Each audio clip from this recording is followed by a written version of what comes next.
దీవించునుగాక. ఆమేన్. సరే ప్రియులారా, ఈ నెలంతా ఏ నెల? డిసెంబరా? క్రిస్మస్ నెల కదా! మనందరికీ డిసెంబర్ రాగానే ఏం గుర్తొస్తది?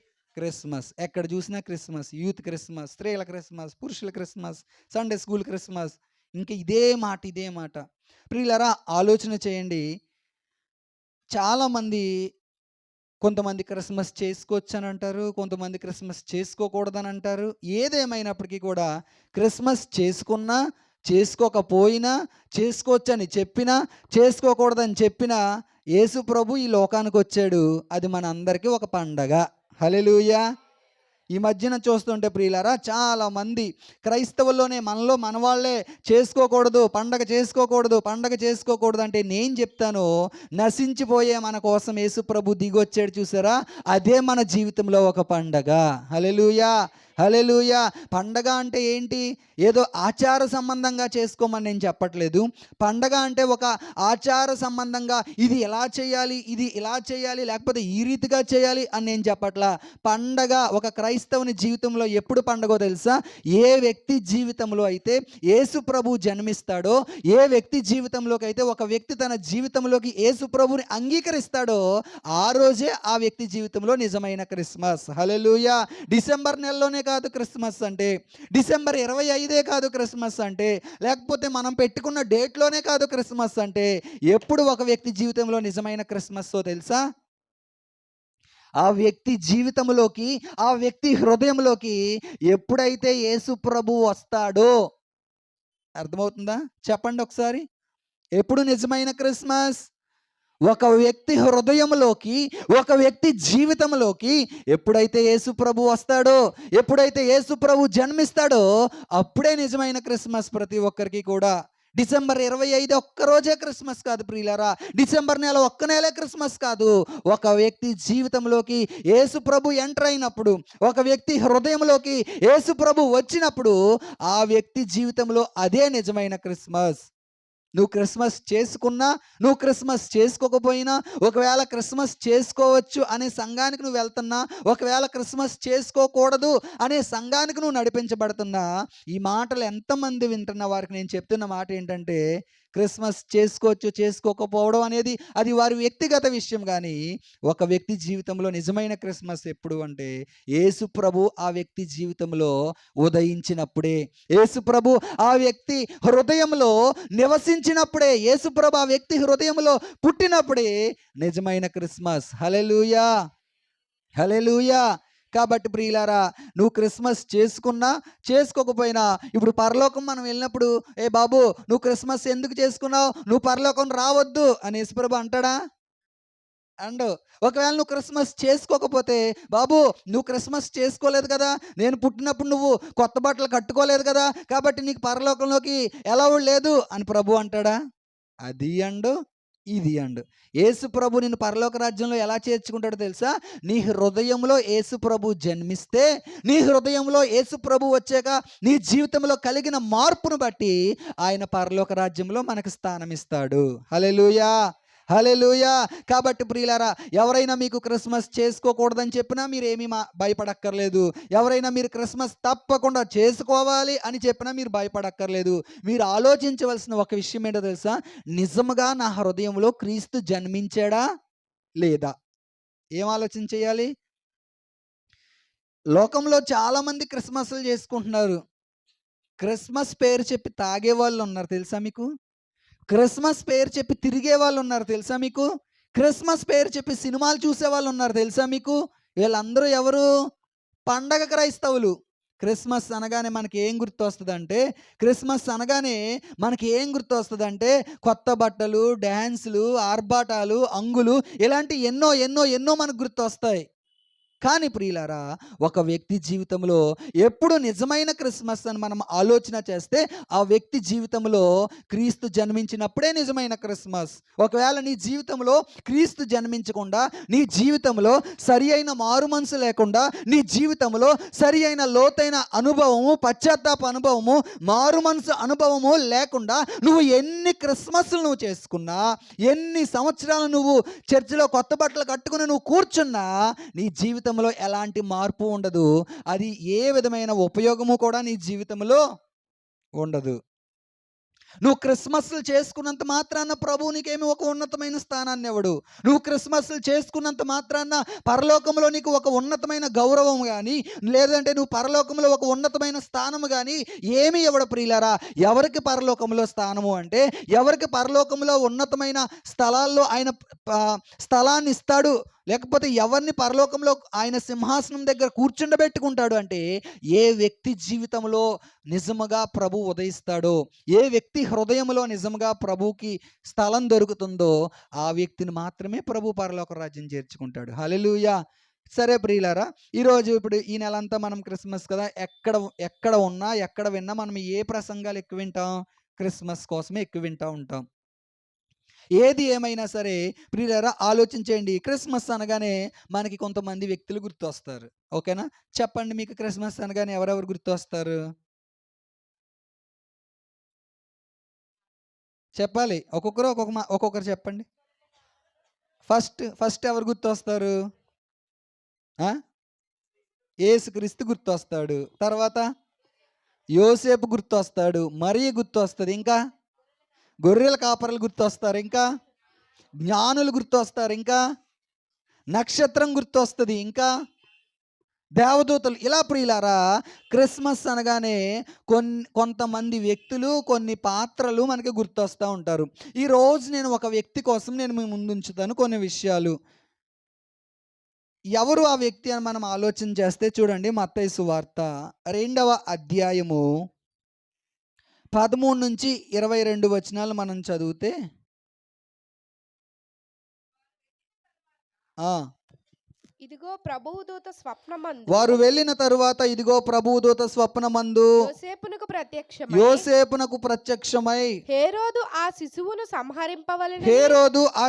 సంహరింపవలెనని ఆయనను వెతకబోచున్నాడు గనుక నీవు లేచి ఆ శిశువును ఆయన తల్లిని వెంటబెట్టుకొని ఐగుప్తునకు పారిపోయి నేను నీతో తెలియజెప్పు వరకు అక్కడనే ఇండుమని అతనితో చెప్పెను. అప్పుడు అతడు లేచి రాత్రివేళ శిశువును తల్లిని తోడుకుని పోయి ఐగుప్తునకు వెళ్ళి ఐగుప్తులో నుండి నా కుమారుని పిలిచితిని అని ప్రవక్త ద్వారా ప్రభువు సెలవిచ్చిన మాట నెరవేర్చబడినట్లు హేరోదు మరణము వరకు అక్కడ నుండెను. చాలండి ప్రియులారా, ఇక్కడ మనం ఆలోచన చేస్తే ఇక్కడ ఒక వ్యక్తి మనకి కనిపిస్తున్నాడు. మత్తయి సువార్తలో 2వ అధ్యాయంలో మనం ఆలోచన చేస్తే ఆ వ్యక్తి పేరు ఏంటి అంటే యోసేపు. యోసేపు కనిపిస్తున్నాడు. చూడండి, మొదటి వచనం 13వ వచనంలో అంటాడు కదా, వారు వెళ్ళిన తర్వాత ఇదిగో ప్రభువు దూత స్వప్నమందు యోసేపునకు ప్రత్యక్షమై. ప్రభువు దూత కలలో యోసేపుకు ప్రత్యక్షమైంది. స్వప్నమందు ఎవరికి ప్రత్యక్షమైంది? యోసేపుకు ప్రత్యక్షమైంది. మనందరికీ తెలుసున్న సందర్భమే ఇది. మనందరికీ తెలిసిన విషయమే ఇది. ఏంటి ఇక్కడ జరిగిన సంగతి ఏంటి అని మనం ఆలోచన చేస్తే ప్రియులారా, యోసేపుకి మరియకి ఏం జరిగింది? ప్రదానము జరిగింది. దేవుని వాక్యాన్ని మనం ఆలోచన చేస్తే వారు ఏకము కాక మునిపే మరియ గర్భవతి అయింది పరిశుద్ధాత్మ ద్వారా అని దేవుని వాక్యంలో ఉంది. ఈ లోకంలో మనం ఆలోచన చేసినట్లయితే వారు ప్రదానము చేయబడిన వ్యక్తులు. అంటే మన భాషలో చెప్పాలి అంటే వారికి ఏమైంది అంటే ఎంగేజ్మెంట్ అయ్యింది, వివాహం కాల. ఇప్పుడు ఎంగేజ్మెంట్ అయింది ప్రియులారా. ఈ ఎంగేజ్మెంట్ అయిన ఈ జంటకి, ఈ భర్తకి ఏం తెలిసింది అంటే, అంటే కాబోయే భర్తకి, భర్త అనకూడదు కదా, ఇంకా అప్పటికి భర్త అవ్వలా, జస్ట్ ఎంగేజ్మెంట్ అయింది, ఎంగేజ్డ్ అంతే, హీఈస్ ఎంగేజ్డ్. ఇప్పుడు ఈ ఎంగేజ్మెంట్ అయిన ఈ వ్యక్తికి ఏం తెలిసింది అంటే తన భార్య గర్భవతి అని తెలిసింది. ఏమని తెలిసింది? ప్రియులారా, ఆలోచన చేయండి. ఇది చాలా భయంకరమైన విషయం. ఇది చాలా తప్పుడు విషయం.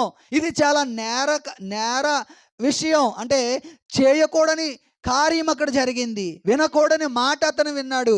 అదే ప్లేస్లో, యోసేపు ప్లేస్లో మనం ఉంటే ఎలా రియాక్ట్ అవుతాం చెప్పండి, ఆలోచించేయండి ఒకసారి. వెంటనే క్యాన్సిల్ కాదు, ముందు ఆ అమ్మాయి జీవితాన్ని అంతా తగలెట్టేసే వరకు ఊరుకోం. ఆ ఫ్యామిలీ పరువు మొత్తం తీసి వీధిలోకి బయటకు లాగేసి, ఇంత మోసం చేస్తారా నన్ను, ఇలా చేస్తారా నన్ను అని చెప్పి ఏం చేస్తాం? వారి కుటుంబాన్ని సర్వనాశనం చేసే వరకు పేపర్‌లో ఏయించేసి, టీవీలో చెప్పేసి, మొత్తం చుట్టాలందరికీ ఫోనులు చేసేసి కదా! గందరగోళం చేసేస్తాం మనమైతే. మనుషులుగా ఆలోచన చేస్తే. అయితే యోసేపు జీవితంలో ప్రియులారా అలాంటి ఒక సందర్భం ఎదురైంది యోసేపు జీవితంలో. యోసేపు జీవితంలో అలాంటి ఒక సందర్భం ఎదురైనప్పుడు యోసేపు ఎలా రియాక్ట్ అయ్యాడో దేవుని వాక్యంలో మనం ఆలోచన చేస్తే బైబిల్ గ్రంథంలో ప్రియులారా అప్పుడు ఉన్న ఇశ్రాయేల్ ప్రజలకి మూలం ఏంటి? ధర్మశాస్త్రం, పాత నిబంధన గ్రంథం కదా! అయితే అసలు పాత నిబంధన ఏం చెప్తుంది ఈ విషయం కోసం? యేసు ప్రభు పుట్టకముందు మోషే ద్వారా ఇశ్రాయేల్ ప్రజలకి ధర్మశాస్త్రాన్ని ఇచ్చాడు ప్రభు. అవునా కదా? ఏ గ్రంథాలు అవి? ధర్మశాస్త్రం అనగానే మనకి ఏం గుర్తొస్తుంది? నిర్గమకాండం. మోషేకి ఎప్పుడు ఇచ్చాడు ధర్మశాస్త్రాన్ని? నిర్గమకాండంలో ఇచ్చాడు. ప్రజలు ఎలాగుండాలి, తన స్వాస్థ్యమైన ఇశ్రాయేలీల ప్రజలు, తను ఎన్నుకున్న ప్రజలు ఎలాగుండాలి, ఎలా జీవించాలి, ఒకవేళ వాళ్ళు ఏదైనా తప్పు చేస్తే వారు ఏం చేయాలి అని ప్రతి విషయము ప్రియులారా నిర్గమకాండం మొదలుకొని నిర్గమకాండము, లేవికాండం, సంఖ్యాకాండం, ద్వితీయోపదేశకాండం ఈ 5 కాండాల్లో కూడా చాలా విషయాలు ప్రజలకు ప్రభు బోధించాడు. ఏ తప్పు చేస్తే ఏం చేయాలి, పాప పరిహారార్థ బలి ఎలాగివ్వాలి, ప్రాయశ్చిత్తార్థ బలి ఎలాగివ్వాలి, అనేక విషయాలు. ఒక తప్పు చేస్తే ఒక గువ్వని, కొన్ని తప్పులకి 4 గువ్వలను బలివ్వాలి, కొన్ని తప్పులకి మేకను బలివ్వాలి. ఇలాగ ప్రియులారా అనేక విషయాలు ప్రభు వాక్యంలో బోధించాడు కదా! ఇప్పుడు ఇలాగ ఎంగేజ్‌మెంట్ అయ్యాక ఆ స్త్రీ ఏదైనా తప్పు చేసినప్పుడు ఆమెను ఏం చేయాలో కూడా దేవుని వాక్యంలో ఉంది. రండి చూద్దాం. ఏం చేయాలో చూద్దాం చూడండి. ద్వితీయోపదేశకాండము 22వ అధ్యాయము, ద్వితీయోపదేశకాండము 22వ అధ్యాయాన్ని మనం చూస్తే 21-24 వచనాలు మనం చదివితే ఆ! ద్వితీయోపదేశకాండం 22, 21-24. ఆ! ఆ! ఆ! ఆ! హ్మ్. హ్మ్. పరిహరించుదురు. ఆ! ఆ! ఆ! ప్రియులారా ఇక్కడ మనం ఆలోచన చేస్తే ఏదైనా ఒక తప్పు చేసిన ఆ స్త్రీని ఏం చేయాలంట? రాళ్ళతో కొట్టి ఇప్పుడు మరియనేం చేయాలి మరి? చంపాలి. వాక్య ప్రకారం మనం ఆలోచన చేస్తే మరియ ఒక తప్పు చేసిన వ్యక్తిగా కనబడుతుంది. ఇప్పుడు ఈ యోసేపు ఏం చేయాలంటే వారి ఊరి ప్రజలందరినీ అక్కడికి తీసుకొనొచ్చి తన తల్లిదండ్రుల్ని, తన అన్నదమ్ముల్ని, లేకపోతే ఇటువైపు వాళ్ళని, అటువైపు వాళ్ళని అందరినీ తీసుకొనొచ్చి ఆమెను ఏం చేయాలి అంటే చంపాలి దేవుని వాక్య ప్రకారం, ధర్మశాస్త్ర ప్రకారం. కానీ యోసేపు ఆలోచిస్తున్నాడు. ఏమైంది? మరి అలాంటి వ్యక్తి కాదే. మరియ నాకు తెలుసున్న వ్యక్తే. మరియ నాకు ప్రదానం చేయబడిన వ్యక్తి కదా! ఆమె అలాంటి వ్యక్తి కాదే. కానీ ప్రియులారా యోసేపుకి అనేక రకమైన ఆలోచనలు. మన జీవితంలో కూడా ఏదైనా జరగకూడని జరిగినప్పుడు, ఏదైనా కొన్ని విషయాల గుండా మనం నడిపించబడుతున్నప్పుడు మనకి కూడా రకరకాల ఆలోచనలు మనకు వస్తూ ఉంటాయి. ఇప్పుడు మరియ జీవితంలో ఇలాంటి ఆలోచనలు మరియ జీవితంలో వస్తున్నాయి. యోసేపు జీవితంలో వస్తున్నాయి ప్రియులారా. వచ్చినప్పుడు చూడండి ప్రియులారా, ఎప్పుడైతే ఏం చేయాలి? చంపాలి. కానీ దేవుని వాక్యం అంటుంది యోసేపుని గురించి ఎలాంటి సాక్ష్యం ఉందో తెలుసా? యోసేపు నీతిమంతుడు. మత్తయి సువార్తలో ఏమంటున్నాడు యోసేపు కోసం? ఎవరంట? యోసేపు నీతిమంతుడై ఉండి, ఇప్పుడు ఈ నీతిమంతుడైన యోసేపు ఆలోచన చేస్తున్నాడు అసలు ఏం జరిగింది నా భార్య జీవితంలో అని ఆలోచన చేస్తుంటే ప్రియులారా చూడండి, అందుకే నోవాహు కోసం కూడా దేవుడు ఏమంటాడో తెలుసా? ఆదికాండము 6వ అధ్యాయం 9వ వచనాన్ని చదివితే నోవాహు కూడా దేవుని దృష్టికి ఎలాగున్నాడు? నీతిమంతుడిగా ఉన్నాడు. మనము దేవుని దృష్టికి ఎలా కనబడాలి అంటే నీతిమంతులుగా కనబడాలి. ఎప్పుడు మనము దేవుని దృష్టికి నీతిమంతులుగా కనబడతామంటే ప్రియులారా, ఒక వ్యక్తి దేవుని సన్నిధికి వస్తే, రావడమే కాదు, ఒక వ్యక్తి క్రిస్మస్ చేసుకుంటే నీతిమంతుడు అని బైబిల్ చెప్పట్లా. నిజముగా తన హృదయములో క్రీస్తు జన్మిస్తే ఆ వ్యక్తి నీతిమంతుడిగా తీర్చబడతాడు. హల్లెలూయా! నువ్వు క్రిస్మస్ చేసుకున్నా, నువ్వు క్రిస్మస్ చేసుకోకపోయినా, నీకున్న పరిస్థితులను బట్టి క్రిస్మస్కి నువ్వు కొత్త బట్టలు కట్టుకున్నా, కొత్త బట్టలు కట్టుకోకపోయినా, క్రిస్మస్కి నువ్వు పిండి వంటలు వండుకున్నా, పిండి వంటలు వండుకోకపోయినా, నీ జీవితంలోకి క్రీస్తు వస్తే నువ్వు నీతిమంతుడిగా మార్చబడతావు. హల్లెలూయా. దేవుని వాక్యం అంటుంది, నీతిమంతుడు లేడు, ఒక్కడు లేడు, అందరూ పాపము చేసి ఆయన అనుగ్రహించు మహిమను పొందలేకపోతున్నారని దేవుని వాక్యం చెప్తుంది.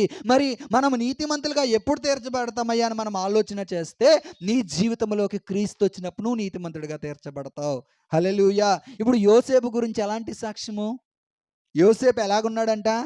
యోసేపు నీతిమంతుడై ఉండి ఏం చేస్తున్నాడు? అలాంటి ఒక భయంకరమైన విషయము యోసేపు జీవితంలో జరిగినప్పుడు, అలాంటి ఒక భయంకరమైన విషయము మన జీవితంలో జరిగినప్పుడు మనమైతే రకరకాల ఆలోచనలు చేస్తాం. ఎలాగైనా సరే అవతలతో గొడవ పెట్టేసుకుని, అవతలతో ఇలాగా అలాగా అని పెద్దగా మనం చాలా విషయాన్ని మనం క్రియేట్ చేస్తాం ప్రియులారా. కానీ యోసేపు ఏం ఆలోచించుకుంటున్నాడో తెలుసా? చూడండి ప్రియులారా, మత్తయి సువార్త 1వ అధ్యాయం 20వ వచనాన్ని మనం చదివితే, అతడు ఆ సంగతులను గూర్చి ఆలోచించుకొనుచుండగా, ఇదిగో ప్రభుదూత స్వప్నమందు అతనికి ప్రత్యక్షమై, దావీదు కుమారుడైన యోసేపు, నీ భార్య అయిన మరియను చేర్చుకొనుటకు భయపడకుము, ఆమె గర్భము ధరించినది. హల్లెలూయా. యోసేపు ఏం చేస్తున్నాడు తెలుసా? ఆలోచన చేస్తున్నాడు. నీ జీవితంలో ఏదైనా జరిగినప్పుడు, నీ జీవితంలో ఏదైనా పరిస్థితులు నీ జీవితంలో జరుగుతున్నప్పుడు ప్రియులారా, మనము చేయవలసిన ఏం చేయాలి అని మనం ఆలోచన చేస్తే, ఆలోచన చేయాలి. యోసేపు ఆలోచిస్తున్నాడు, ఏంటి నా జీవితం ఇలాగైపోయింది? లోకంలో నేను తలెత్తుకోగలనా? లోకంలో నేను హ్యాపీగా తిరగగలనా? ఏమంటారండి? లోకంలో ఏమంటారు?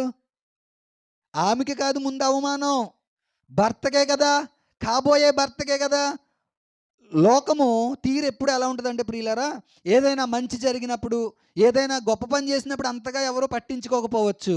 కానీ ఏదైనా జరగకూడదు జరిగింది అంటే, ఇదిగో తెలుసా ఫలానా ఓడి భార్య అంట ఇలాగయిందంట, ఇదిగో తెలుసా ఫలానా ఓరి కోళ్ళంట ఇలా చేసిందంట అని ఇంకా ఒకరు చెవులు ఏం చేస్తారు? కొరుక్కోవడం. అసలు శబ్దం రాకుండా కొరుక్కుంటారు. ఈ ఈ పక్కిళ్ళు వీళ్ళెళ్ళి ఈ పక్కింటోళ్ళకి చెప్తారు, ఈ పక్కింటామె వెళ్ళి ఆళ్ళకి చెప్పుద్ది. ఇలాగ ప్రియులారా, ఆ విషయం యోసేపుకు పూర్తిగా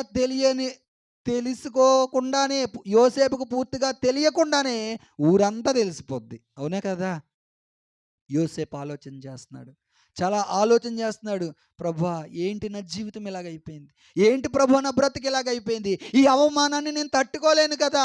ఇదిగో లోకమంతా ఏమని నిందేస్తుందంటే, ఇదిగో పలానా వాడు చేతకానోడంట, వాడి భార్యకి ఇలా జరిగిందంట అని చెప్పి యోసేపుని ఎంత హేళనగా, ఎంత అవమానపరుస్తూ, ఎంత నిందపడే వ్యక్తిగా యోసేపు కనబడుతున్నాడు కదా. అలాంటి సమయంలో యోసేపు ఏం చేస్తున్నాడు తెలుసా? ఆలోచన చేస్తున్నాడు.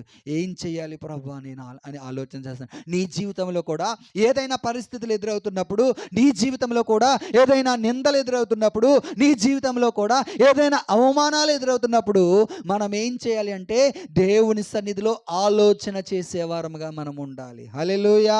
ప్రతి విషయంలో కూడా ప్రభువు దగ్గర ఆలోచన తీసుకునే వారముగా మనం ఉండాలి. ప్రియులారా, ఆలోచన చేయండి.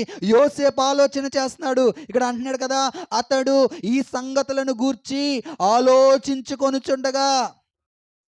ఏ వ్యక్తి అయితే వాక్యానుసారంగా ఆలోచన చేస్తాడో, ఏ వ్యక్తి జీవితంలో అయితే ప్రభువా ఏంటి ఈ పరిస్థితి అని దేవుని సన్నిధిలో ఆలోచన చేసే అనుభవాల్లో ఉంటాడో, అలాంటి వాళ్ళతో నా ప్రభు మాట్లాడే దేవుడిగా ఉన్నాడు ఆయన. హల్లెలూయా. అలాంటి వారికి చక్కని ఆలోచన చెప్పే దేవుడిగా ఉన్నాడు ఆయన.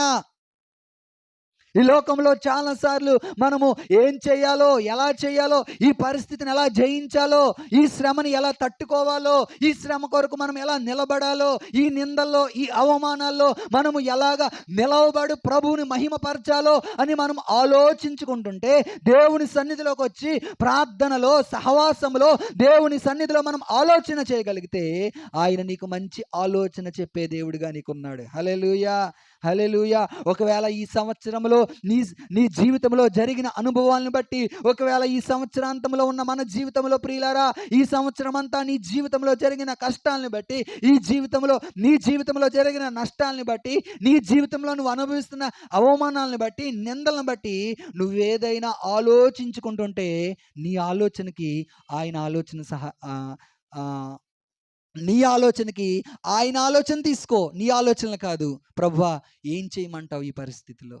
ప్రభువా ఇదిగో ఈ అవమానాలతో, ఈ నిందలతో, ఈ ఈ పరిస్థితిలో నేను కొట్టబడుతున్నాను ప్రభువా.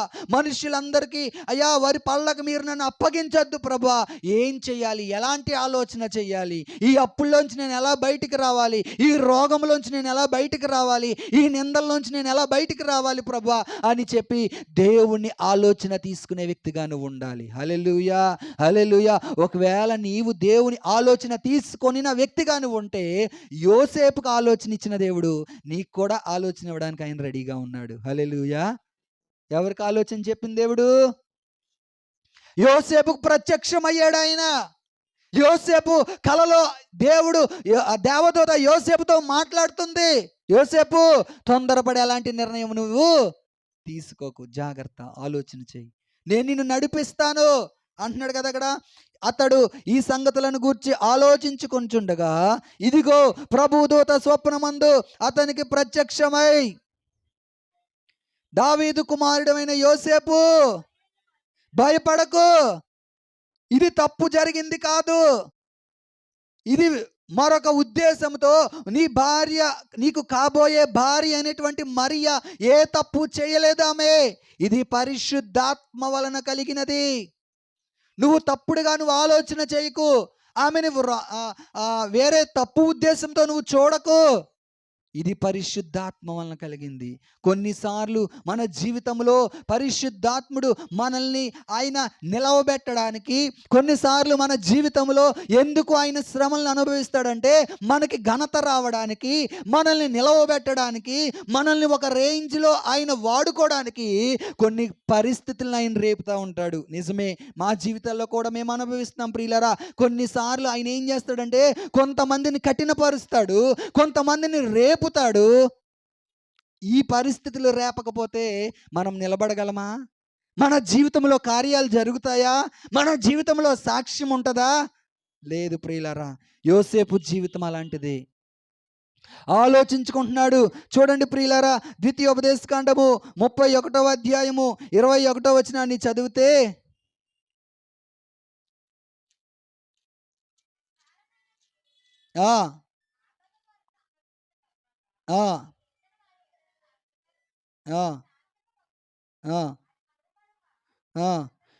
విస్తారమైన కీడులు ఆపదలు వారికి సంభవించిన తరువాత ఈ కీర్తన వారి ఎదుట సాక్షిగా నుండి సాక్ష్యము పలుకును, అది మరువబడక వారి సంగతి వారి నోట నుండును.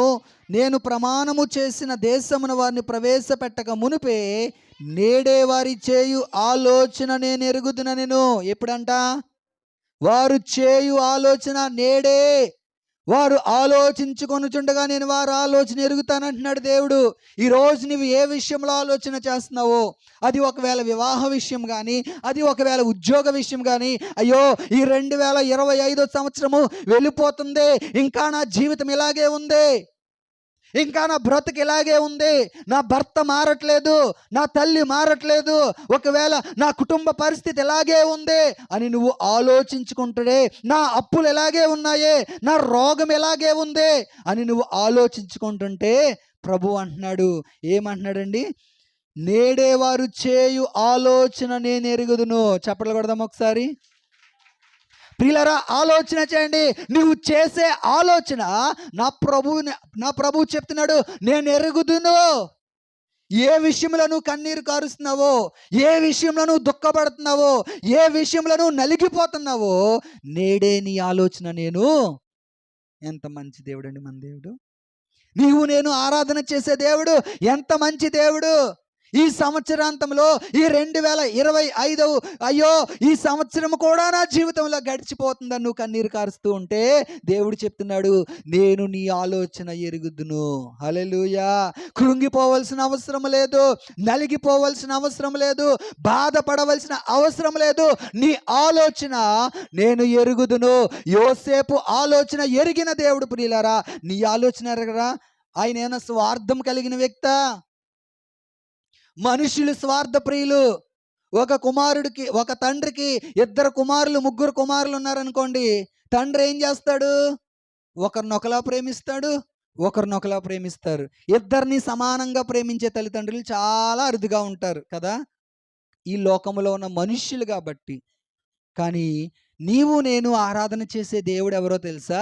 ఆయన అందరినీ నిన్న నేడు నిరంతరము ఏకరీతిగా ఉన్న దేవుడు.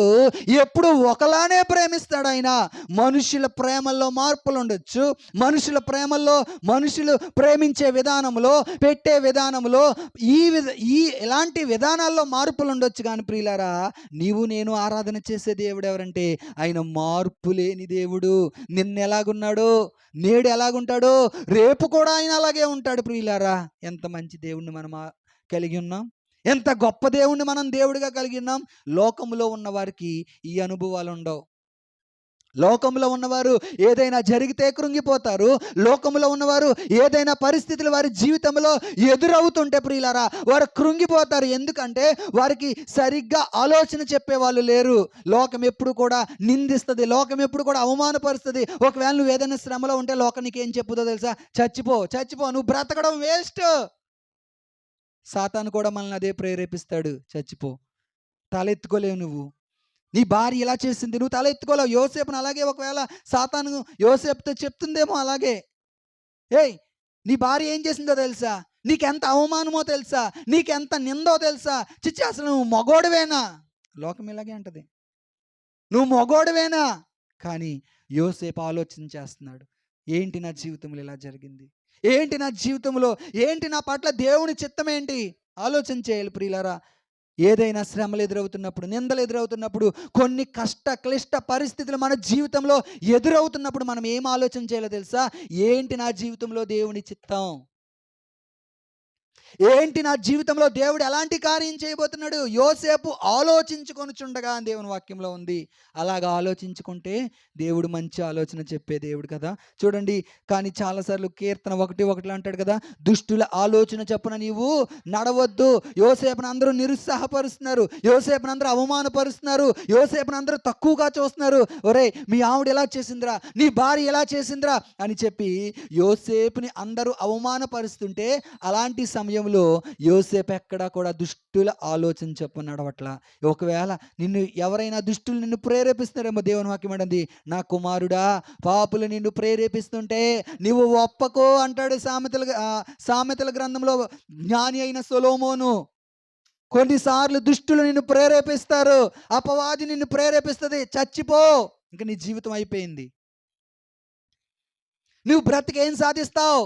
ఎన్ని సంవత్సరాల నుంచి నువ్వు ప్రార్థనకి వెళ్తున్నావు, ఎన్ని సంవత్సరాల నుంచి నువ్వు గుడికి వెళ్తున్నావు, గుళ్ళో ఎన్ని విషయాలు నువ్వు నమ్మకత్వం కలిగి ఉన్నావు, చచ్చిపో చచ్చిపో చచ్చిపో అని చెప్పి అనేక మార్లు ప్రియులారా దుష్టుడు నిన్ను మరణానికి అప్పగించడానికి, దుష్టుడు నిన్ను నాశనానికి అప్పగించడానికి ఎన్నిసార్లు నిన్ను ప్రేరేపిస్తుందో దేవుని వాక్యం అంటుంది. దుష్టుడు నిన్ను ప్రేరేపిస్తుంటే నువ్వు ఒప్పకు, దేవుని ఆలోచన మీద ఆధారపడు, దేవుని ఆలోచన తీసుకో, ఎలా నడిపించబడాలో, ఎలా బ్రతకాలో, ఎలా నీ కుటుంబాన్ని కట్టుకోవాలో, ఎలాగా ఈ లోకంలో బ్రతకాలో దేవుని ఆలోచన తీసుకో అని చెప్పి దేవుని వాక్యం చెప్తుంది. యోసేపు చాలా భయంకరమైన పరిస్థితి యోసేపు అనుభవిస్తున్నాడు, చాలా నింద యోసేపు అనుభవిస్తున్నాడు, చాలా కృంగిపోతున్నాడు హృదయంలో.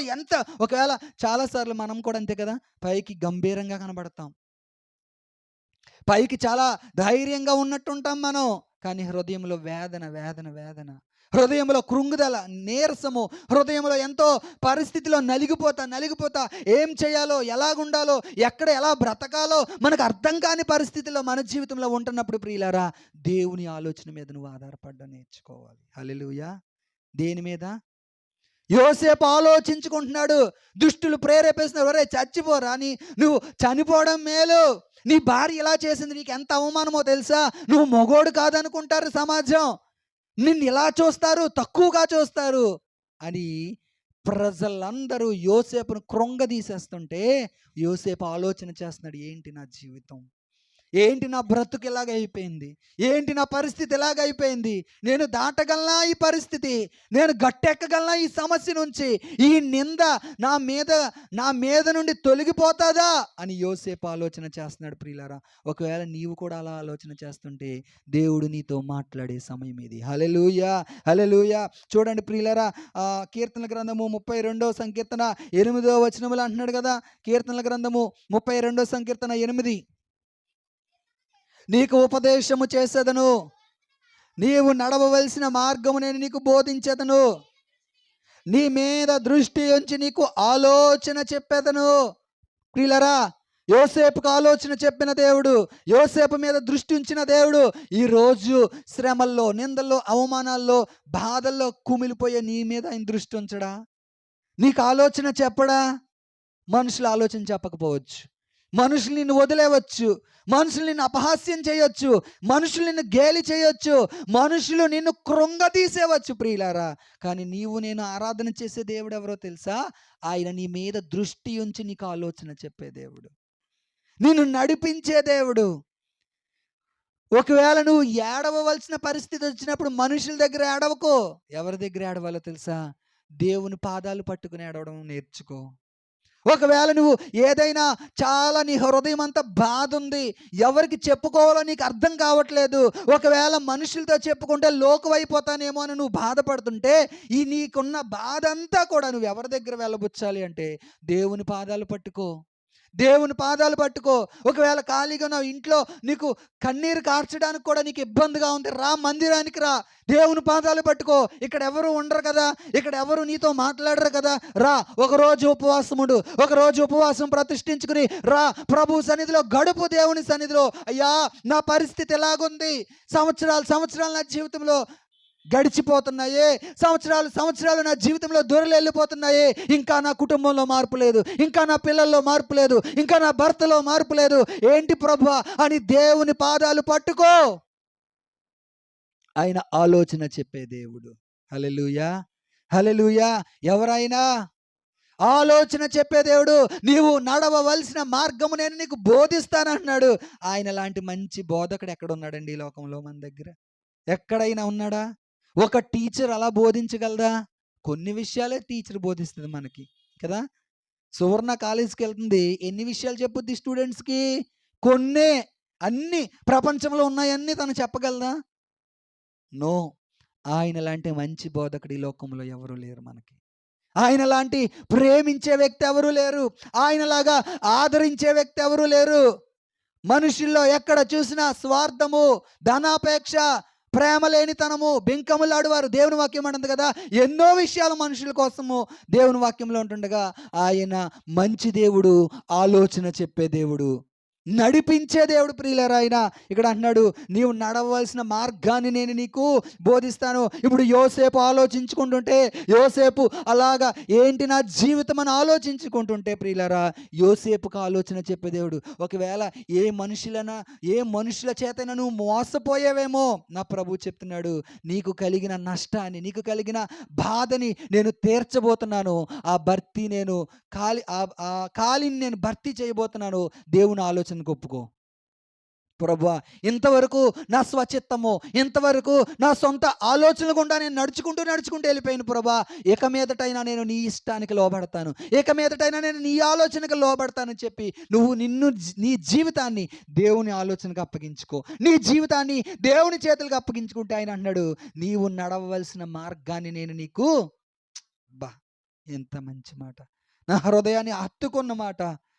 నిజమే ప్రియులారా, మన జీవితంలో మనం ఆలోచన చేస్తే దేవుని చిత్తానికి మనము మన జీవితాన్ని అప్పగించుకునే వారంగా ఉండాలి. ఇక్కడ అంటున్నాడు, యోసేపు ఆలోచించుకుంటున్నాడు. ప్రియులారా, ఇదే కీర్తన గ్రంథము 73వ సంకీర్తన 24వ వచనాన్ని మనం చదివితే, కీర్తనలు 73:24, నీ ఆలోచన చేత నన్ను నడిపించదువు, తరువాత మహిమలో నీవు నన్ను చేర్చుకుందువు. హల్లెలూయా. ఏ వ్యక్తి అయితే దేవుని ఆలోచన చేత నడిపించబడతాడో తర్వాత ఆ వ్యక్తికి ఏమొస్తుందంట? మహిమ, ఘనత వస్తుంది, పేరు వస్తుంది, ప్రఖ్యాతులు వస్తాయి. ఎప్పుడు అంటే దేవుని ఆలోచన చేత నువ్వు నడిపించబడితే. ఈరోజు యోసేపు కోసం మనం చెప్పుకుంటున్నామంటే ఎందుకు యోసేపు కోసం మనం చెప్పుకుంటున్నాం? యోసేపు ఎలా నడిపించబడ్డాడు? దేవుని ఆలోచన చేత. ఒకవేళ ప్రియులారా నిజంగా మనము గనక యోసేపు గనక తప్పుగా ప్రవర్తించి మరియ జీవితాన్ని నాశనం చేయాలనే ఆలోచన కలిగిన వ్యక్తి అయితే గనక ఈరోజు యోసేపు కోసం మనం చెప్పుకునేవారమా? ఆలోచన చేయండి. ఇప్పుడు యోసేపుకి ఎవరి ద్వారా ఘనత వచ్చింది? యోసేపుకి ఎవరిని బట్టి ఈ మహిమ వచ్చింది అంటే దేవుని ఆలోచన చేత నడిపించబడ్డాడు కాబట్టి. ఈరోజు నీ జీవితంలో కూడా నువ్వు మహిమపరచబడాలి అంటే, నువ్వు ఘనపరచబడాలి అంటే ఎవరి ఆలోచన చేత నువ్వు నడిపించబడాలి? నీ జీవితంలో ఒకవేళ స్టడీ అయిపోయింది, ఉద్యోగ విషయంలో నువ్వు ఆలోచన చేస్తున్నావు, నువ్వు వెంటనే ఏం చేయాలో తెలుసా? ప్రభు సన్నిధిలో కొన్ని రోజులు ఉపవాసం ఉండి, ప్రభువా ఇదిగో ఉద్యోగ ప్రయత్నం నేను చేయబోతున్నాను, కాబట్టి నాకు నీ చిత్తానుసారమైన ఉద్యోగాన్ని నాకు ఇవ్వండి అని ప్రార్థన చేయాలి. దేవుని ఆలోచన తీసుకోవాలి. ఒకవేళ నీకు ఒక వివాహ వయస్సు వచ్చింది,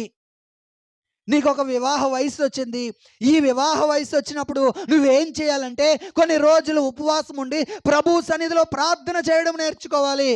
నువ్వు సెలెక్ట్ చేసుకున్న వ్యక్తి కాదు నీకు కావాల్సింది, నీ జీవితంలో దేవుడు సెలెక్ట్ చేసే వ్యక్తి నీకు కావాలి. హల్లెలూయా. ఎవరు కావాలి? మనం సెలెక్ట్ చేసుకుంటే ఏం సెలెక్ట్ చేసుకుంటాం? అందంగా ఉందా లేదా? ఏయో మనకి ప్రతి వ్యక్తికి కొన్ని ఆలోచనలు ఉంటాయి కదా. నాకొచ్చే అబ్బాయి ఇలా ఉండాలి, ఇలా ఉండాలి, ఇవే మనం చూసుకుంటాం. ప్రస్తుతానికి మాత్రమే మనం ఆలోచన చేస్తాం. భవిష్యత్తు ఎలా ఉంటుందో మనకు తెలియదు. కానీ దేవుడు నీ జీవితంలో సెలెక్ట్ చేస్తే, దేవుని చిత్తం నీ జీవితంలో జరిగితే ఫ్యూచర్‌లో ఎలాగుంటుందో దేవుడికి తెలుసు.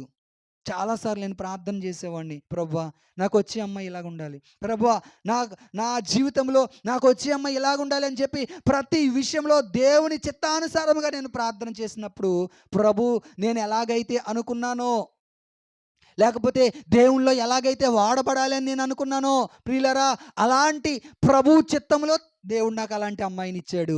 నా జీవితాల్లో మనము ప్రార్థన చేయవలసింది ప్రతి విషయంలో కూడా ప్రభు చిత్తానుసారంగా మనం ప్రార్థన చేయాలి. కొన్నిసార్లు దేవుని చిత్తం కష్టంగా ఉంటుంది. కొన్నిసార్లు దేవుని చిత్తం మనకి ఎలాగుంటుందంటే బాధ వచ్చే విధంగా ఉంటుంది. బంగారం తెలుసు కదా, మనము ఒక బంగారాన్ని మన మెల్లోనో చేతులకో లేకపోతే మనం ధరించుకోవాలి అంటే డైరెక్ట్ భూమిలోంచి తీసి మనం పెట్టుకుంటామా? ఎంత నలుగుద్ది, ఎంత శ్రమ, ఎంత అవమానము. దాన్ని కంసాలి వాడు కొలిమిలో వేసి కాల్చి కాల్చి కాల్చి అది శుద్ధ సువర్ణముగా మార్చబడ్డానికి ప్రియులారా ఎంత నలిగిపోతుందో, ఎంత వేడి తట్టుకోవాలో, ఎన్ని శోధనలు తట్టుకోవాలో. ఆ కంసాలి వాడు అటు కొడతాడు, ఇటు కొడతాడు, దాన్ని అటు నలుపుతాడు, ఇటు నలుపుతాడు. ఒకవైపు కాల్చడం, ఇంకొక వైపు సుత్తితో కొట్టడం, ఒకవైపు మరలా కొన్ని బొగ్గులేసి ఆ వేడిని వేడి చేయడం, మరొక వైపు సుత్తితో కొట్టడం. ఎప్పుడైతే ప్రియులరా అది అన్ని విధాలుగా నలిగిపోతుందో, అన్ని విధాలుగా శోధించబడుతుందో, ఆ బంగారం ఎలా మార్చబడుతుందంటే శుద్ధ సువర్ణముగా మార్చబడుతుంది. హల్లెలూయా, హల్లెలూయా. ఎలా మార్చబడుతుంది? ఎప్పుడైతే శుద్ధ సువర్ణముగా మార్చబడుతుందో అప్పుడు దాని జీవితంలో ఏమొచ్చినట్టు? ఆ బంగారమే గనక ఎగిరి ఆ కంసాలను, ఒరే ఏంట్రా నువ్వు నన్ను సుత్తితో కొడుతున్నాను, ఒక్క తన్ను తనిందనుకోండి, బంగారం లెగిసి కంసాలి వాడు దాన్ని కాలుస్తున్నప్పుడు కొడుతున్నప్పుడు ఎగిరి ఒక తన్ను కంసాలను తనిందనుకోండి, దానికి ఆ విలువ వస్తుందా? శ్రమలు, నిందలు, అవమానాలు, శోధనలు నీ జీవితంలో వస్తున్నప్పుడు సనగకూడదు, బెదరకూడదు, భయపడకూడదు, దేవుని మీద సనగకూడదు ప్రియులారా. ఓర్చుకో, ఓర్చుకో, అనుభవించు, భరించు, తర్వాత నీకు దేవుడు మహిమిస్తాడు. హల్లెలూయా, హల్లెలూయా. కాబట్టి నా జీవితాల్లో శ్రమలు, నిందలు, అవమానాలు వచ్చినప్పుడు యోసేపు ఎలాగైతే ధైర్యంగా ఉన్నాడో, యోసేపు ఎలాగైతే దేవుని ఆలోచన కొరకు వేచి ఉన్నాడో ఆ విధముగా మనము జీవించే విధముగా మనం ఉండాలి. చూడండి, రోమీయులకు రాసిన పత్రిక 13వ అధ్యాయం 14వ వచనాన్ని మనం చదివితే, రోమా 13:14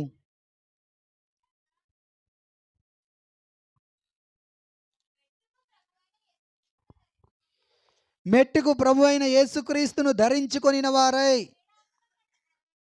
ఆ! ఆ! ఇక్కడ అంటున్నాడు కదా ప్రియులారా, మెట్టుకు ప్రభైన యేసుక్రీస్తును ధరించుకొనిన వారై శరీరేచ్ఛలను నెరవేర్చుకొనుటకు శరీర విషయమై ఆలోచన చేసుకొనకుడి. ఏ విషయంలో ఆలోచన చేయొద్దు అన్నాడంటే, శరీర విషయాల్లో మీరు ఆలోచన చేయొద్దు.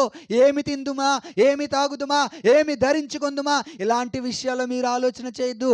ఒకవేళ యోసేపు శరీర విషయంలో ఆలోచన చేసిన వ్యక్తి అయితే యోసేపు చాలా భయంకరంగా బ్రతకాలే. కానీ దేవుని ఆలోచన ఏ విషయంలో ఆలోచన చేయట్లేదు? శారీరకంగా ఆలోచన చేయట్లా యోసేపు. ఏ విషయంలో ఆలోచన చేస్తున్నాడంటే దేవుని విషయంలో ఆలోచన చేస్తున్నాడు. నీవు నేను కూడా దేవుని విషయంలోనే మనం ఆలోచన చేసేవారంగా ఉండాలి. అదే రోమీలకు రాసిన పత్రిక 12:17 వచనాన్ని మనం చదివితే అక్కడ అంటున్నాడు కదా, కీడుకు ప్రతి కీడు ఎవనికి నీ చేయవద్దు, మనుషులందరి దృష్టికి యోగ్యమైన వాటిని గూర్చి ఆలోచన కలిగి. ఏ విషయంలో నువ్వు ఆలోచన చేయాలంటే యోగ్యమైన విషయాల కొరకు నువ్వు ఆలోచన చేయాలి. ఇప్పుడు యోసేపు దేనికోసం ఆలోచన చేస్తున్నాడు? యోగ్యమైన దానికోసమే కదా. యోగ్యమైంది నీ జీవితంలో జరిగేటప్పుడు ముందు కొన్ని నిందలొస్తాయి. యోగ్యమైంది నీ జీవితంలో జరిగేటప్పుడు ముందు కొన్ని అవమానాలు గుండా నువ్వు వెళ్ళాలి. చెప్పాను కదా, బంగారం కోసం చెప్పాను కదా. ఈ బంగారు షాపులో పెట్టి ఏమంటారండి దాన్ని, గ్లాసుల్లో అద్దాల్లో పెడతారు కదా, అది ఒక నగ కింద అయ్యాక దాన్ని అద్దంలో పెడతారు. ఎంతమంది చూస్తారు? మనలాంటి బంగారు ప్రియులందరూ దాన్ని చూసినప్పుడు అబ్బా ఎంత బాగుందో, అబ్బా భలేగా ఉంది, ఇది ఈ నెక్లెస్ భలే ఉంది, ఈ హారం భలేగా ఉంది, ఈ బ్యాంగిల్స్, ఇలాగ మనం అనుకోవడానికి, ఈ మహిమ దానికి రావడానికి, అర్థమైందా? మీకు అర్థం అవ్వడానికి నేను చెప్తున్నాను ఎగ్జాంపుల్. ఈ మహిమ దానికి రావడానికి దాని వెనక దానికి ఎంత శ్రమ ఉంది. నీ జీవితంలో కూడా ఈ ఘనత నీకు రావడానికి, మహిమ నీకు రావడానికి, ప్రజలు నిన్ను గౌరవించడానికి, పొగడడానికి కొన్ని శ్రమలు నువ్వు అనుభవించవలసి ఉంది. యోసేపుకి ఈరోజు ఘనత వచ్చిందంటే వెనకాల ఎన్ని నిందలు అనుభవించాడో, ఎన్ని అవమానాలు యోసేపు అనుభవించాడో. ప్రియులారా, ఈ క్రిస్మస్ మనకి ఏం నేర్పిస్తుందంటే ఆయన ఆలోచన చెప్పే దేవుడిగా మన ముందు ఉన్నాడు. హల్లెలూయా. క్రిస్మస్ అంటే ఆలోచింపచేసే పండుగ. నిజమే, యేసు ప్రభు కోసము లోకంలో అనేక మంది ఆలోచన చేస్తున్నారు. ఆయన రకరకాలుగా ప్రజలు ఆలోచన చేస్తున్నారు. యేసు ప్రభు అమెరికా వాళ్ళు దేవుడు అంటాను కొంతమంది ఆలోచన చేస్తున్నారు. యేసు ప్రభు నిమ్న కులాల దేవుడు అంటాను కొంతమంది ఆలోచన చేస్తున్నారు. నువ్వేం ఆలోచన చేస్తున్నావు యేసు ప్రభు కోసం? నువ్వు ఎలా అర్థం చేసుకుంటున్నావు యేసు ప్రభు కోసం? ఆయన ఆలోచన చెప్పే దేవుడిగా నీకు అర్థమయ్యాడా? ఆయన ప్రేమించే దేవుడిగా నీకు అర్థమయ్యాడా? ఆయన క్షమించే దేవుడిగా నీకు అర్థమయ్యాడా? ఎంతసేపు చాలామందికి యేసుప్రభు ఎలాగ అర్థమవుతాడో తెలుసా? ఆయన ఆశీర్వదించే దేవుడిగానే అర్థమవుతాడు. రోగాలు తగ్గించే దేవుడిగానే అర్థమవుతాడు. పలానా చోటకి 7 వారాలు వెళ్ళామండి, మాకు స్వస్థత జరిగిందండి, ఇంకా చాలండి యేసుప్రభు మాకు అంటారు కొంతమంది. లేదు ప్రియులారా, ఆయన మంచి ఆలోచన చెప్పే దేవుడు నీ జీవితంలో. హల్లెలూయా. స్వస్థపరిచే దేవుడిగా నీకు పరిచయం అవ్వచ్చు, మంచిదే. స్వస్థపరిచే దేవుడిగా, ఆశీర్వదించే దేవుడిగా నీకు పరిచయం అవడం మంచిదే ప్రియులారా, అది తప్పని నేను చెప్పట్లే. కానీ ఆయన నీకు ఎలాగ అర్థం అవ్వాలంటే ఆలోచన చెప్పే దేవుడిగా నీకు అర్థం అవ్వాలి. ఎలాగ అర్థమయ్యాడు యేసు ప్రభు ఈరోజు నీకు? లోకములో ఉన్న వారికి యేసు ప్రభు ఎలా అర్థమయ్యాడో తెలుసా? రకరకాలుగా అర్థమయ్యాడు. కొంతమంది యేసు ప్రభు అమెరికా వాళ్ళు దేవుడిగా అర్థమయ్యాడు. కొంతమంది తక్కువ కులస్తుల దేవుడిగా కొంతమందికి అర్థమయ్యాడు. కొంతమంది తెల్లోళ్ళు దేవుడిగా కొంతమందికి అర్థమయ్యాడు. కొంతమంది బేదల దేవుడిగా యేసు ప్రభు అర్థమయ్యాడు. ఈరోజు యేసు ప్రభుని ఆరాధన చేసే నీకు దేవుడు ఎలాగ అర్థమయ్యాడు? నా ప్రభువు చెప్తున్నాడు, యోసేపుకు ఆలోచన చెప్పిన దేవుడు నీకు కూడా ఆయన ఆలోచన చెప్పడానికి ఆయన ఇష్టపడుతున్నాడు. కానీ నీ జీవితాన్ని యేసు ప్రభుకు అప్పగించుకో. యోగ్యమైన వాటి వైపు నువ్వు ఆలోచన చెయ్యి. మూడవదిగా ప్రియులారా, ఒకటి యోసేపులో మనం నేర్చుకున్న మొదటి విషయం ఏంటో తెలుసా? ఎంత ఒత్తిడిలో ఉన్నా సరే మంచిగా ఆలోచన చేసే వ్యక్తి యోసేపు. అర్థమవుతుందా? చాలా ఒత్తిడి ఉంది యోసేపు జీవితంలో, కానీ మంచిగా ఆలోచన చేస్తున్నాడు. రెండవ విషయం మనం ఏమి నేర్చుకున్నాం తెలుసా? ధైర్యం చూపించే విశ్వాసం కలిగిన వ్యక్తి. ధైర్యం లేకపోతే విశ్వాసంలో కొనసాగే వ్యక్తి కాదు. నీ విశ్వాస జీవితంలో ఏం కావాలో తెలుసా? ధైర్యం కావాలి. యోసేపు వలె భయపడిపోకూడదు. కొంతమందికి బైబిల్ పట్టుకురావడానికి భయం దేవుని సన్నిధికి. కొంతమందికి అమ్మో బంధువుల్లో మేము ప్రభుని నమ్ముకున్నామని చెప్పాలంటే భయం. ఎక్కడ తక్కువగా చూస్తారో, ఎక్కడగా అమ్మో మీరు హల్లెలూయా బ్యాచ్‌లో కలిసిపోయారా? మీరు మతం తీసేసుకున్నారా? ఇలాంటి మాటలు ఏదైనా మన బంధువులు అంటారేమో అని చెప్పి భయం ప్రియులారా కొంతమందికి. కానీ యోసేపు విశ్వాస విషయంలో ఎలాగున్నాడో తెలుసా? ధైర్యంగా ఉన్నాడు. ఆలోచించుకుంటున్నాడు. ప్రభు దూత యోసేపుకు ప్రత్యక్షమైంది. యోసేపు నువ్వు భయపడకు. లేదు ప్రభు నేను భయపడను ధైర్యంగా ఉంటాను. చెప్పగలవా? ప్రభుతో చెప్పగలవా ఈ మాట? అయ్యా నేను ధైర్యంగా ఉంటాను. నీవు నాకుంటే చాలు ప్రభువా. నా జీవితంలో నేను ఏదైనా చేయగలను ప్రభువా అని యోసేపు అంటున్నాడేమో ఒకవేళ దూతతో. ప్రభుతో అంటున్నాడేమో. మూడోది ఏంటో తెలుసా? దేవుని సహాయము ప్రత్యక్షత పొందుకున్న యోసేపు. మూడో అనుభవం ఏంటి? మొదటిది చెప్పండి. మంచిగా ఎంత ఒత్తిడి ఉన్నా సరే మంచిగా ఆలోచించాడు యోసేపు. రెండవది ఏంటి? ధైర్యం చూపించాడు విశ్వాస విషయంలో. మూడో విషయం ఏంటో తెలుసా? దేవుని ప్రత్యక్షత పొందుకున్న యోసేపు. 1వ అధ్యాయము 20వ వచనంలో, మత్తయి సువార్త 1వ అధ్యాయము 20వ వచనంలో అంటున్నాడు కదా, ఈ సంగతుల గూర్చి ఆలోచించుకొనుచుండగా ఇదిగో ప్రభుదూత స్వప్నమందు అతనికి ప్రత్యక్షమై. ఏ ప్రత్యక్షత యోసేపు చూశాడంటే దేవుని ప్రత్యక్షత చూశాడు ప్రియులారా. భయపడిపోతున్న యోసేపు ఈ క్రిస్మస్ యోసేపు జీవితంలో ఏం తొలగించిందో తెలుసా? భయాన్ని తొలగించింది. చెప్పండి. క్రిస్మస్ నీ జీవితంలో ఏం తొలగించాలి? భయాన్ని తొలగించేయాలి. అది అప్పుల సమస్య అయినా సరే, అది నిందలైనా సరే, అది రోగమైనా సరే, ఒకవేళ దీర్ఘకాలిక వ్యాధులతో నువ్వు బాధపడుతున్నా సరే, ఈ క్రిస్మస్ నీ జీవితంలో ఉన్న భయాన్ని అంతా తొలగించేయాలి. హల్లెలూయా, హల్లెలూయా. భయపడవలసిన అవసరం లేదు. దేనికి భయపడకండి. మనుషులు వేసే నిందలకి, ఎదురయ్యే పరిస్థితులకి, లేకపోతే నీ జీవితంలో ఉన్న కష్టాలకి దేనికి భయపడకు. దేవుని మీద ఆధారపడడం నువ్వు నేర్చుకో. హల్లెలూయా, హల్లెలూయా. క్రిస్మస్ అంటే యేసుక్రీస్తు ప్రత్యక్షం అవడం. నీ జీవితంలో యేసుక్రీస్తు నీకు ప్రత్యక్షం అయ్యాడా? యోసేపుకు ప్రత్యక్షమైన దేవుడు ఇదిగో ఆయన అంటున్నాడు కదా, నువ్వు ప్రార్థన చేయగానే నేను నీకు ప్రత్యక్షం అవుతాను అంటున్నాడు. హల్లెలూయా. ఏమంటున్నాడండి ఆయన? ఆయన ప్రత్యక్షమయ్యే దేవుడు ప్రియులారా.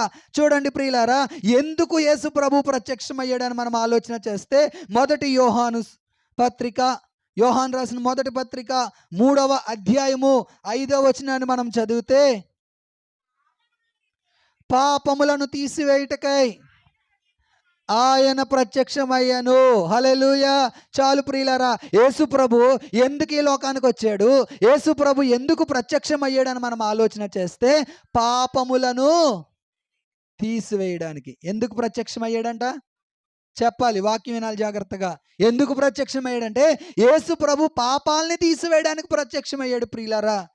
ఈ లోకములో నీకున్న ధనం కోసం ఆయన రాలేదు, నీకున్న డబ్బు కోసం ఆయన రాలేదు. నిన్ను ఏమడుగుతున్నాడంటే నీ పాపాన్ని నేను తీసివేస్తానంటున్నాడు ప్రభు. నీ పాపం నువ్వు ప్రభు సన్నిధిలో ఒప్పుకున్నావా?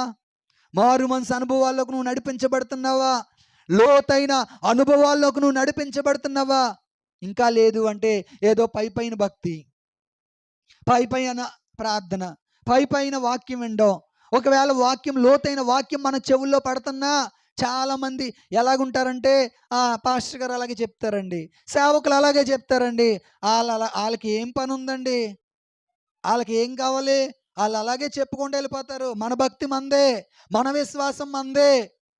దేవుని వాక్యం అంటుంది, వెలిగించబడిన దీపము కొంచెం కింద మంచం కింద పెట్టొద్దు, అనేక మందికి వెలుగునివ్వడానికి దాన్ని ఎక్కడ పెట్టాలో తెలుసా? దీపస్తంభం మీద పెట్టాలి. నీ భక్తి జీవితం ఒక దీపస్తంభం మీద ఉండాలి. నీ భక్తి జీవితం అనేక మందికి మాదిరికరంగా ఉండాలి. నీ భక్తి జీవితము అనేక మందికి ఒక రోల్ మోడల్గా ఉండాలి. అంటే ప్రియులారా, నీ భక్తి అనేక మందికి కనబడాలి. రహస్యమైన భక్తి కాదు నువ్వు చేసేది, బహిరంగమైన భక్తి నువ్వు చేయాలి. నువ్వు ప్రభుని నమ్ముకున్న విధానం అందరికీ తెలియాలి. నువ్వు ప్రభుని నమ్ముకున్న విధానము నీ మాటను బట్టి, నీ నడవడిక బట్టి, నీ పద్ధతి బట్టి, నీ వేషధారణ బట్టి అనేక మందికి నువ్వు ప్రభుని నమ్ముకున్న విధానము తెలియాలి ప్రియులారా. లోకస్తుల్లాగా మనం బ్రతకూడదు. ఇక్కడ మనం ఆలోచన చేస్తే ఇప్పుడు భయపడిపోతున్న యోసేపు ఆయన ఎందుకు ప్రత్యక్షమయ్యాడు అంటే పాపాన్ని తీసివేయడానికి ఆయన ప్రత్యక్షమయ్యాడు. ఒకవేళ ఇంకా నువ్వు ప్రభుని నమ్ముకుని త్రాగుల్లోని, ప్రభుని నమ్ముకుని అదే వ్యభిచారంలోని, ప్రభుని నమ్ముకుని ఇంకా పాప జీవితాన్ని గనక నువ్వు గడుపుతూ ఉంటే ఆయన నీకు సరిగ్గా అర్థం అవ్వలేదనే అర్థం. ఇంకా నువ్వు బాప్తిసం తీసుకొని ప్రభు సన్నిధికి వస్తూ ఆయన బలలో చేతులు పెడుతూ ఇంకా నువ్వు సినిమాలకు నువ్వు లోకానుసారంగా నువ్వు బ్రతుకుతున్నావు అంటే దేవుని వాక్యం అంటుంది ఆయన నీకు సరిగ్గా ప్రత్యక్షం అవ్వలేదు. ఆయన నీకు సరిగ్గా అర్థం అవ్వలేదు. ఆయన నిజంగా నీకు అర్థమైతే, ఆయన నిజంగా నీ హృదయంలో ఆయనకి చోటు ఉంటే, నిజముగా నీ హృదయంలో గనక ఆయన జన్మించి ఉంటే, నిజముగా నీ హృదయంలో క్రిస్మస్ కార్యం జరిగితే అర్థమవుతుందన్నమాట. పాపాన్ని విసర్జించుకుంటావు, చెడు స్నేహాలను విసర్జించుకుంటావు, సినిమాలు వెంబడి పరిగెత్తవు, సీరియల్ వెంబడి పరిగెత్తవు, మద్యం వెంబడి పరిగెత్తవు, లోక సంబంధమైన ఆచారాల సాంప్రదాయాల వెంబడి నువ్వు పరిగెత్తవు ప్రియులారా. ఆయన నీకు నిజంగా అర్థమైతే, ఒకవేళ ఆయన నీకు నిజంగా అర్థం అవ్వకపోతే నీ జీవితంలో ఎన్ని క్రిస్మస్లు చేసుకున్నా, నీ జీవితంలో ఎన్ని క్రిస్మస్లకి నువ్వు కొత్త బట్టలు కట్టుకున్నా ఏ విధమైన మార్పు ఉండదు. ఆయన ఎందుకు ప్రత్యక్షమయ్యాడు తెలుసా? పాపాన్ని తీసివేయడానికి ప్రత్యక్షమయ్యాడు. పాపాన్ని తీసివేయడానికి. చూడండి ప్రియులారా, ఆయన ఇంకా ఎందుకు ప్రత్యక్షమయ్యాడో అదే యోహాను సువార్త, అదే 1 యోహాను 3వ అధ్యాయం 8వ వచనాన్ని మనం చదివితే ఆ ఆ ఎందుకు ప్రత్యక్షమయ్యాడంట ఆయన? అపవాది క్రియలను లయపరచడానికి. లోకంలో 2 శక్తులు ఉన్నాయి. ఆలోచన చేయండి, ఎన్ని శక్తులు ఉన్నాయి? 2 శక్తులు. ఒకటి దేవుని శక్తి, 2 సాతాను శక్తి లేదా అపవాది శక్తి లేకపోతే దయ్యపు శక్తి. ఓకేనా? అయితే ఒక మనిషిని దేవుని శక్తి అయినా నడిపించాలి. ఒకవేళ ఒక వ్యక్తిని దేవుని శక్తి నడిపించట్లేదు అంటే రెండోది ఏ శక్తో తెలుసా? దెయ్యపు శక్తి. ఈ 2 లోకంలో ఉన్నాయి. ఆత్మలు మాత్రం 3 ఆత్మలు ఉంటాయి. దేవుని ఆత్మ, దెయ్యపు ఆత్మ, నరుని ఆత్మ. ఓకేనా? ఈ నరుని ఆత్మ అంటే మానవాత్మ కొన్నిసార్లు మనకి క్రియ చేస్తూ ఉంటుంది. మనుషులుగా మనం ఆలోచన చేసి కొన్నిసార్లు అపవాది క్రియ చేస్తూ ఉంటాడు. ఇదిగో ఇలా ఇలా బ్రతుకు, ఇదిగో తాగు, సినిమా చూడు. పాస్టర్గా చూసారా? చూడలేదు కదా. ఎప్పుడో ఆదివారం వస్తారు, శుక్రవారం వస్తారు. ఎవరు చూశారు నిన్ను? నీ ఇష్టానుసారంగా బ్రతుకు, ఇలా చేస్తే నీ బంధువులు ఏమనుకుంటారు? సినిమాకి వెళ్ళకపోతే నీ ఫ్రెండ్స్ ఏమనుకుంటారు? ఈ చిన్న స్మోక్ చేయకపోతే నీ బంధువులు ఏమనుకుంటారు? లేకపోతే మగవాళ్ళకి అనిపిస్తుంది కదా, అమ్మో ఈ చిన్న సిగరెట్, ఈ స్మోక్ చేయకపోతే నా ఫ్రెండ్స్ నన్ను చాలా తక్కువగా చూస్తారు అని ఫీల్ అవుతూ ఉంటారు. లేదు ప్రియులారా, అపవాది క్రియలను లయపరచడానికి ప్రభు ప్రత్యక్షమయ్యాడు. ఎందుకు ప్రత్యక్షమయ్యాడు ఆయన? ఎందుకు ఈ లోకానికి రావాల్సి వచ్చిందంటే ఈ లోకంలో ఉన్న ప్రజలందరూ నరకానికి వెళ్ళిపోతున్నారు. ఈ లోకంలో ఉన్న ప్రజలందరూ పాపానికి బానిసలై నిత్య నరకానికి వెళ్ళిపోతుంటే ఈ నిత్య నరకానికి వెళ్ళిపోయే ఈ ప్రజల్ని అపవాది శక్తుల్ని లయపరచి తన పరలోక రాజ్యం చేర్చుకోవడానికి మనుష్య కుమారుడు ప్రత్యక్షమయ్యాడు. హల్లెలూయా. అర్థమైందా నీకు ఆయన ఎందుకు ప్రత్యక్షమయ్యాడు? ఎందుకు ప్రత్యక్షమయ్యాడు? పాపముల నుంచి మనల్ని రక్షించడానికి ఆయన ప్రత్యక్షమయ్యాడు. అపవాది క్రియలను లయపరచడానికి. నీ జీవితంలో ఎన్నో సంవత్సరాల నుంచి అపవాది చేత నువ్వు నడిపించబడుతున్నావు. ఎన్నో సంవత్సరాల నుంచి అపవాది ఆలోచనల చేత నువ్వు నడిపించబడుతున్నావు. ఎన్నో సంవత్సరాల నుంచి అపవాది క్రియల చేత నువ్వు నడిపించబడుతున్నావు. ఈ అపవాది క్రియల చేత నడిపించబడే నువ్వు నీ జీవితంలో అపవాది క్రియలను లయపరచడానికి ఆయన ప్రత్యక్షమయ్యాడు. హల్లెలూయా, హల్లెలూయా. చూడండి, 1 పేతురుకు రాసిన పత్రిక 1వ అధ్యాయము 7వ వచనాన్ని మనం చదివితే, నశించిపోవు సువర్ణము అగ్ని పరీక్ష వలన శుద్ధపరచబడుచున్నది కదా. దానికంటే అమూల్యమైన మీ విశ్వాసము ఈ శోధనల చేత పరీక్షకు నిలిచినదే. యేసుక్రీస్తు ప్రత్యక్షమైనప్పుడు మీకు మెప్పును మహిమయు ఘనతయు కలుగుటకు కారణమగును. హల్లెలూయా. మరలా ఆయన ప్రత్యక్షం అవ్వబోతున్నాడు. ఒక సమయం రాబోతుంది, ఆయన మరలా ప్రత్యక్షం అవ్వబోతున్నాడు. ఇప్పుడు ప్రియులారా, ఇప్పుడు మొదటిసారి ఆయన ఎందుకు ప్రత్యక్షమయ్యాడో నీకు అర్థమైతే వినండి, ముగిస్తున్నాను వాక్యాన్ని, వినండి. మొదటిసారి ఆయన ఎందుకు ప్రత్యక్షమయ్యాడో నీకు అర్థమైతే మరలా ఇప్పుడు ఆయన రెండోసారి రాబోతున్నాడు. తెలుసా మీకు ఈ విషయం? దేవుని వాక్యం అంటుంది, ఇదిగో ఆయన త్వరగా రాబోతున్నాడు, ప్రతి నేత్రము ఆయనను చూచును. ఆయన్ని పొడిచిన వారు, ఆయన్ని కొట్టిన వారు, ఆయన్ని సిలువేసిన వారు ప్రతి ఒక్కరూ ఆయన్ని చూస్తారు. ఈరోజు యేసు ప్రభుని హేళన చేసిన వారు ఆయన్ని చూస్తారు. ఈరోజు యేసు ప్రభుని తక్కువగా చూసేవారు ఆయన్ని చూస్తారు. ఈరోజు చాలామంది యేసు ప్రభుని, ఈ లోకంలో ఉన్న చాలామంది మత ఛాందస్సవాదులు ఆయన్ని రకరకాలుగా చిత్రీకరిస్తున్నారు కదా, వారందరూ యేసు ప్రభుని చూస్తారు. అదే విధముగా ఆయన్ని ఆరాధన చేసే మనము కూడా ఆయన్ని చూడబోతున్నాం. దేవుని వాక్యం అంటుంది, ప్రతి నేత్రము, ప్రభుని నమ్ముకున్న వారే కాదు ఆయన్ని చూడడం, ప్రతి నేత్రము, కులము లేదు, మతము లేదు, ప్రాంతీయ భేదము లేదు, దేశ భేదము లేదు. ప్రియులారా, ఒక ఆలోచన చేయండి. చాలామంది మనల్ని ఎవరైనా అడిగితే మనం చెప్పాలి ఇలాంటి జవాబులు. చాలామంది అంటారు, యేసుప్రభు అమెరికా వాళ్ళ దేవుడు కదా, మనం ఇండియాలో ఉన్నాం, మనకి ఎంతమంది ఉన్నారు? 33 కోట్ల మంది ఉన్నారు మనకి. వీళ్ళందరినీ వదిలేసి ఎక్కడో ఇజ్రాయెల్ దేశంలో పుట్టిన దేవుడు నీకు కావాల్సి వచ్చిందా అని ఎవరైనా నీ స్నేహితులు, నీ బంధువులు నిన్ను అడిగారు అనుకోండి, అప్పుడు మనము తెల్లముఖం వేసుకుని చూసి ఒక నవ్వు నవ్వు వచ్చేయడం కాదు. వాళ్ళకి మనం ఏం చెప్పాలో తెలుసా? ఒరే బాబు, దేవుడికి కులం లేదు, మతం లేదు, ప్రాంతీయ భేదం లేదు, దేవుడు అందరికీ దేవుడేరా చెప్పాలి కదా. అంతేగాని అదేదో ఒక పెద్ద ప్రశ్నలాగా. ప్రియులారా, ఆలోచించేయండి. దేవుని వాక్యాన్ని మనం చదివితే భూమి ఆకాశాలని దేవుడు సృష్టించాడు. ఈ దేశాలు ఎవరు పెట్టుకున్నారు?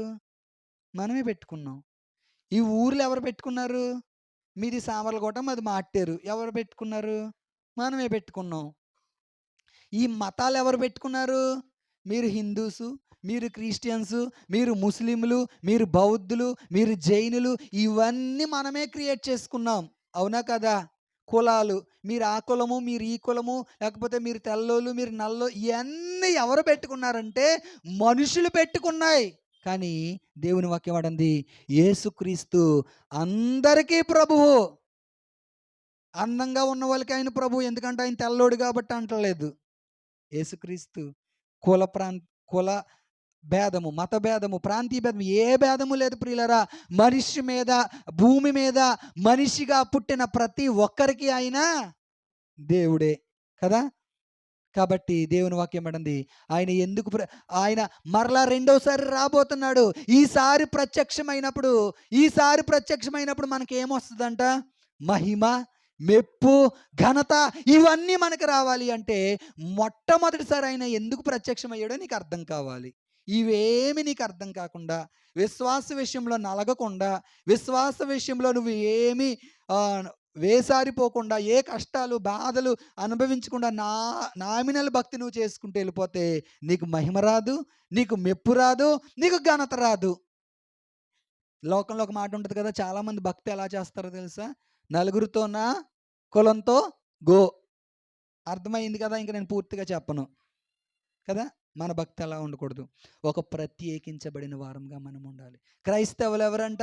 ప్రత్యేకించబడిన వారు. మాటలో, ఆలోచనలో, నీ డ్రెస్ సెన్స్ విషయంలో, నీ చూపులో, నీ నడవడికలో, ప్రతి విషయంలో కూడా నువ్వు ఒక ప్రత్యేకించబడిన వ్యక్తివే. ఒకవేళ బంధువుల మధ్యలో నువ్వు ఉన్నావా, ఒక ప్రత్యేకింపబడిన వ్యక్తిగా ఉండాలి. స్నేహితుల మధ్యలో ఉన్నావా, ఒక ప్రత్యేకింపబడిన వ్యక్తిగా ఉండాలి.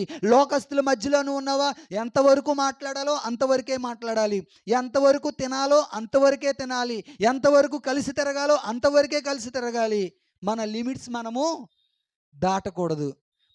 మన పిల్లల్ని కూడా మనం అలాగే పెంచాలి. చాలామంది ఏమనుకుంటారంటే, మేమే అలాగా మతం తీసేసుకున్నాం కదండి, మా పిల్లలు అలా ఉండకూడదండి. నో. అంటే నువ్వు మాత్రం పరలోకం వెళ్తే సరిపోద్దా? నీ పిల్లలు మాత్రం నరకానికి వెళ్ళిపోవాలా? లేదు ప్రియులరా. మనం రక్షించబడ్డాము అంటే మన తర్వాత తరాలన్నీ క్రీస్తులో ఒక బలమైన పునాది మనం వెయ్యాలి. హల్లెలూయా. జాయిన్ మేము మా ఇంటికి తీసుకెళ్తాం కదా, ఎక్కడికైనా మా బంధువుల దగ్గరికి వెళ్ళినప్పుడు వాడికి తెలియదు కదా, అందులో ఇందులో ఏలాడుతున్నప్పుడు మేము వాడికి చెప్తాం, నో అలా చేయకూడదు. మనము ఎవరి పిల్లలం? యేసయ్య పిల్లలం. వాడికి ఇంకా అలవాటు అయిపోయింది. ఎక్కడైనా సాంగ్స్ వస్తున్నాయనుకో, డాడీ సాతాను పాటలు అంటున్నాడు వాడు. మనం పిల్లలకి అలా ట్యూన్ చేయాలి ప్రియులరా, పిల్లలకి అలా నేర్పించాలి. మా ఇంటికి వస్తాడా, సువర్ణ ఫేస్ వేరేగా ఉంటుంది, మా మమ్మీ వాళ్ళ ఫేస్ వేరేగా ఉంటుంది. అంటే మీకు అర్థమయ్యే ఉంటుంది. వెంటనే వాడు ఏం చేస్తాడు తెలుసా, ఆడి చెయ్యి అక్కడికి వెళ్ళిపోద్దన్నమాట. వాళ్ళ మొఖాన్ని ఉన్నది లాగేస్తూ ఉంటాడు ఆడు వెళ్ళి. మేము తిడతాం, మరి ఎందుకురా నీకు, మనం అలాగే ఉండాలి, వాళ్ళు అలాగే ఉంటారంటాను. అర్థమవుతున్న అంటే పిల్లలకి మనం చిన్నప్పటి నుంచి ఏం నేర్పాలి? మా చెల్లి అలకొలమాడు, రేయ్ నా ముఖం పీకేవంటే, నా ముఖం మీద పీకేవంటే కొడేస్తాను నిన్ను అంటది. మనము మన లిమిట్స్లో మనం ఉండాలి. మన భక్తి జీవితాన్ని మనము జాగ్రత్తగా మన పిల్లలకి మనము నేర్పించే వారంగా ఉండాలి. కానీ మనం ఎలా ఉంటూ మన పిల్లల్ని అలాగా, నో ప్రియులరా. ఆయన ప్రత్యక్షం అవుతున్నప్పుడు మనకి ఏం రావాలంట, రెండోసారి ఆయన వస్తున్నప్పుడు మెప్పు రావాలి. ఇదిగో బలా నమ్మకమైన మంచి దాసుడా, భూమి పుట్టినది మొదలుకొని నువ్వు నా కోసము ఎన్ని కష్టాలు అనుభవించావో, నువ్వు నా కోసం ఎన్ని నిందలు అనుభవించావో, నువ్వు నా కోసం ఎన్ని అవమానాలు అనుభవించావో, వీటన్నిటి ప్రతిఫలం ఇదిగో అని చెప్పి ఆయన నీకు మెప్పునివ్వడానికి మరలా ఆయన రాబోతున్నాడు. హల్లెలూయా. ఆయన ఘనత ఇవ్వడానికి ఆయన మరలా రాబోతున్నాడు ప్రియులారా. ఈ లోకంలో ఉన్న శ్రమలు ఎన్నదగినవి కాదు. ఈ లోకంలో ఉన్న శ్రమలు చూసి నువ్వు భయపడొద్దు. ఆయన నీకు మెప్పు, మహిమ, ఘనత వీటిని ఇవ్వడానికి ఆయన మరలా ప్రత్యక్షం అవ్వబోతున్నాడు. చూడండి, ముగిస్తాను. ఇదే మొదటి పేతురుకు రాసిన పత్రిక 5వ అధ్యాయం 4వ వచనాన్ని మనం చదివితే, ప్రధాన కాపరి ప్రత్యక్షమైనప్పుడు మీరు వాడబారని మహిమ కిరీటమును పొందుదురు. ప్రధాన కాపరి ప్రత్యక్షమైనప్పుడు ఏం తీసుకొస్తాడంట మీకు? వాడబారని మహిమ కిరీటం. నాకు కిరీటం కావాలండి అన్నవారు హల్లెలూయా చెప్పండి. హల్లెలూయా. నిజంగా కావాలా? కావాలా? అయితే మీ ఊరు బంగారు షాపులో ఉంటే కొనుక్కోండి వెళ్ళి. వచ్చే ఆదివారం మరలా నేను వచ్చేసరికి మీ అందరూ కిరీటాలు ఎట్టుకొచ్చేయాలి. నో ప్రియులారా, ఆ కిరీటం కాదు ఇది. ఒకవేళ నువ్వు నిజంగా కిరీటం పెట్టుకున్నావు అంటే, మరలా నీ దగ్గర ఎప్పుడో డబ్బులు లేవనుకోండి, ఏదో ఆ కిరీటాన్ని అట్టుకెళ్ళి ఎక్కడ పెడేస్తావు? మీ సామాన్లు కూడా స్టేట్ బ్యాంక్లో పెట్టేసి డబ్బులు తెచ్చేసుకుంటావు కదా. కానీ ఒకవేళ మనుషులు ఇచ్చే కిరీటాలు ఎలాగుంటాయో తెలుసా? ఒక 5 సంవత్సరాలు ఒకళ్ళకి కిరీటం ఇస్తారు, మరలా మనకు నచ్చలేదనుకో ఈడి కిరీటం తీసి ఇంకొకటికి పెట్టేస్తూ ఉంటాం మనం కదా. కానీ ఇది మనుషులు ఇచ్చే కిరీటం. కానీ నా ప్రభు ఇచ్చే కిరీటం ఏంటో తెలుసా? వాడబారని మహిమ కిరీటం ఇస్తానంటున్నాడు ఆయన. హల్లెలూయా. ఈ క్రిస్మస్ నీ జీవితంలో ఏం రప్పించాలో తెలుసా?